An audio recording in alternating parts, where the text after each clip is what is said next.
Hello guys, welcome back to my YouTube channel Shivam रैक्स। तो part 2 लेकर आ गए हैं ऑक्सफोर्ड मूवमेंट का। तो नेक्स्ट हेडिंग स्टार्ट करते हैं, cases of एडवांट of the Oxford movement. Oxford movement के कारण क्या थे जिस वजह से उसे लाभ हुआ। तो स्टार्ट करते हैं। The Oxford movement sprang mainly from the condition that arose in England. मतलब जो इंग्लैंड के अंदर कंडीशन, मतलब स्थिति को उजागर किया गया, जो स्थिति उस समय उजागर हुई, उससे ऑक्सफोर्ड मूवमेंट को काफ़ी ज़्यादा लाभ हुआ। एज ए रिजल्ट, जिसका परिणाम हुआ of the demand of equal treatment. मतलब कहने का मतलब आप सभी के साथ इक्वल व्यवहार करेंगे, ये माना गया उसमें। By the non conformists on the one hand, एक तरफ जो नन कन्फॉर्मिट्स थे, एक तरफ उन्होंने अच्छे से अनुरूप समान व्यवहार करने का मतलब फैसला लिया। And by the Roman Catholic, और जो रोमन कैथोलिक थे ऑन द अदर हैंड, दूसरी तरफ रोमन कैथोलिकों ने भी समान व्यवहार करने का वो लिया, मतलब एक शपथ लेते हैं जिसे वो कहते हैं। इन 1801 में Ireland was United politically with England. United मतलब एक हो गया पॉलिटिकली, राजनीतिक रूप से, विद इंग्लैंड, इंग्लैंड के साथ Ireland. And mainly Protestant English parliament was made directly responsible. जो इंग्लिश पार्लियामेंट थी वाज मेड डायरेक्टली, डायरेक्टली मतलब रेस्पॉन्सिबल, जिम्मेदार हो गई, फॉर द प्रीडोमिनेंटली।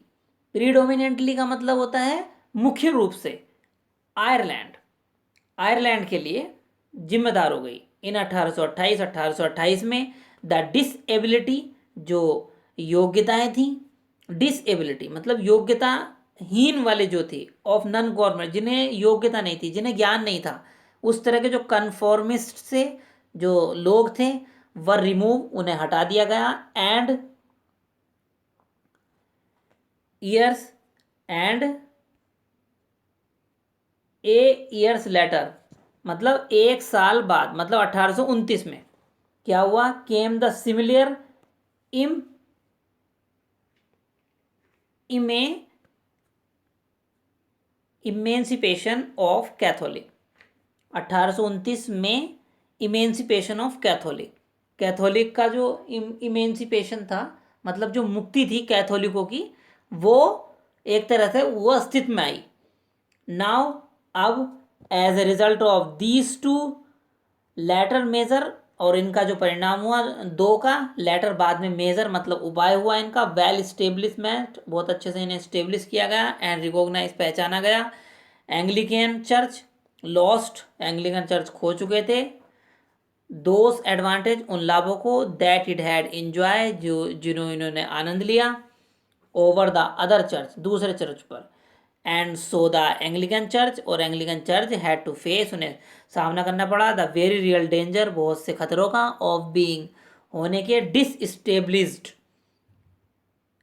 एज जैसे, of being no longer supported by the state, उन्हें स्टेट से कोई सपोर्ट नहीं मिला, राज्य से। हाउएवर, फिर भी द इमीडिएट केस, जो मतलब एकदम से इमीडिएट जो केस कारण था फॉर द ऑक्सफोर्ड मूवमेंट का, was the first reform parliament.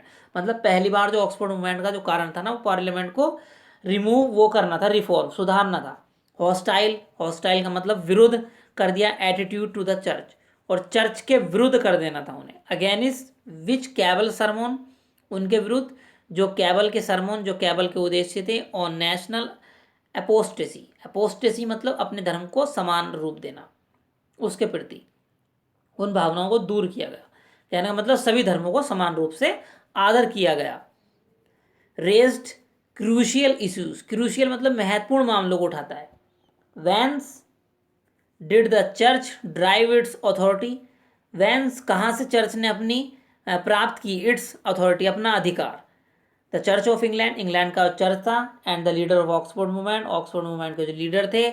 Movement urged, movement जो पूरी तरह से विनती की, मतलब ऑक्सफोर्ड मूवमेंट ने विनती की, डिड नॉट ड्राइव इस अथॉरिटी, मतलब उसकी जो अधिकार को, ड्राइव मतलब प्राप्त न किया जाए, फ्रॉम द स्टेट मतलब राज्य से, बट फ्रॉम गॉड, किंतु गॉड से जरूर प्राप्त करना चाहिए। वो कहता है कि हमें जो अधिकार दिया जाए वो स्टेट से ना दिया जाए, बल्कि जो हमें भगवान अधिकार देंगे हम उसे मानेंगे। ये ऑक्सफोर्ड मूवमेंट का कहना था। द एंग्लिकन चर्च, जो एंग्लिकन चर्च थे, वाज ट्रूली कैथोलिक, पूरी तरह से कैथोलिक थे, in the sense of being universal, ये यूनिवर्सल अपील है, एंड नॉट नेशनल मेरली, ना कि राष्ट्रीय अपील है। इट द एम्फेसाइजेस, जो जोड़ दिया गया, शिफ्टेड, वो एक तरह से शिफ्ट कर दिया गया, भेज दिया गया, फ्रॉम वर्डली अथॉरिटी, सांसारिक अधिकार से, ऑफ द किंग, राजा के, टू द स्पिरिचुअल अथॉरिटी, मतलब आध्यात्मिक अधिकार दे दिया गया, ऑफ गॉड, मतलब भगवान को सारा अधिकार दे दिया गया। Aim of Oxford movement, Oxford movement के एम क्या थे? द रिफॉर्मर्स, जो सुधारक थे, एम उनका उद्देश्य था प्रीमेरिटी, प्राइमरी स्तर पर, at fighting the liberalisation and scepticism, scepticism, scepticism का मतलब मैंने बताया था आपको, लिबरलाइजेशन का मतलब होता है स्वतंत्र विचार दिए गए, एंड स्केप्टिसिज्म संदेहवाद ऑफ द कंटेम्प्रेरी चर्च, समकालीन जो चर्च चल रहे थे इन्हें सबको दूर किया गया, इन पर जो लड़ाई चल रही थी उन सबको हटा दिया गया।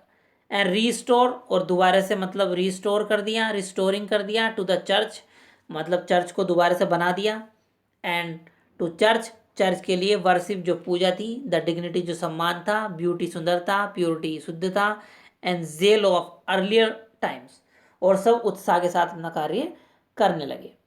Second, the reformation, reformation also aim, जो सुधारक थे उनका आल्सो एम था टू प्रोटेस्ट, सुरक्षा करना चर्च की, फ्रॉम द इनक्रोचमेंट, इनक्रोचमेंट का मतलब होता है आक्रमण से, ऑफ द स्टेट, मतलब राज्य के आक्रमण से बचाना था चर्च को, एज थ्रेटन, जैसे धमकाना, by the Whig reformation bill, Whig reform bill द्वारा उन्हें धमकाना, ऑफ 1832 में, एंड अदर मेजर, जो दूसरे उपाय थे, लुकिंग टूवर्ड्स रिड्यूस, अदर उपाय ने रिड्यूस, कम कर दी, द रिवेन्यू, मतलब इनकम को, ऑफ द चर्च, चर्च की इनकम को कम कर दिया, एंड लिमिटिंग, और उन्हें लिमिट में कर दिया, इट्स अथॉरिटी, अपने अधिकार के, मतलब उनकी इनकम को कम करके उनके अधिकार को लिमिट में कर दिया। With a view to provide a solid foundation, मतलब एक अच्छा सॉलिड शक्तिशाली फाउंडेशन देने के लिए, फॉर देयर रिफॉर्म, अपने सुधारक के लिए। The leaders of the movement के जो लीडर थे, ट्राइड, कोशिश की, टू प्रूव करने की, द डिवाइन ओरिजिन, मतलब ईश्वरीय अस्तित्व को, ऑफ द चर्च की, एंड बाई कनेक्टिंग, जोड़कर, the real church, early church को, प्रारंभिक चर्च को, with the church of England, England के चर्च से जोड़ दिया। दे आल्सो ट्राइड, उन्होंने कोशिश की, टू प्रूव करने की, हिस्टोरिकल कंटिन्यूटी, मतलब ऐतिहासिक कंटिन्यूटी, मतलब लगातार जो होती है, of the church, church English church की, तो लगातार सफलता को उन्होंने बढ़ावा दिया। उसके बाद the Oxford movement, the Oxford movement,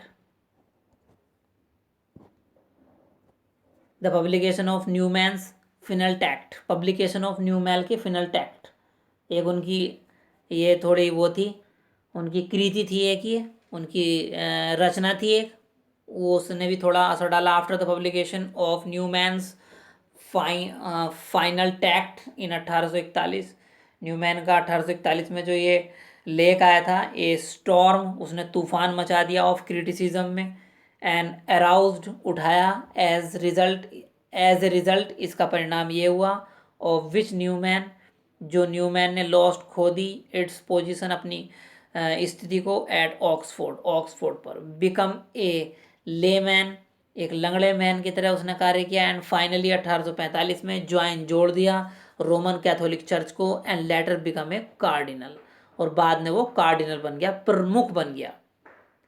ठीक है, तो इस कृति का भी बहुत ज़्यादा असर हुआ। तो पार्ट 2 यहीं पर कंप्लीट करता हूँ मैं। पार्ट 2 आपको कैसा लगा? अगर कोई आपकी क्यूरी है, कोई क्वेश्चन है, तो मुझे कमेंट सेक्शन में ज़रूर बताएं। लास्ट पार्ट 3 लेकर मैं इसका जल्दी आऊँगा आपके सामने। तो बस मिलता हूँ आपसे लास्ट वीडियो में, पार्ट 3 में।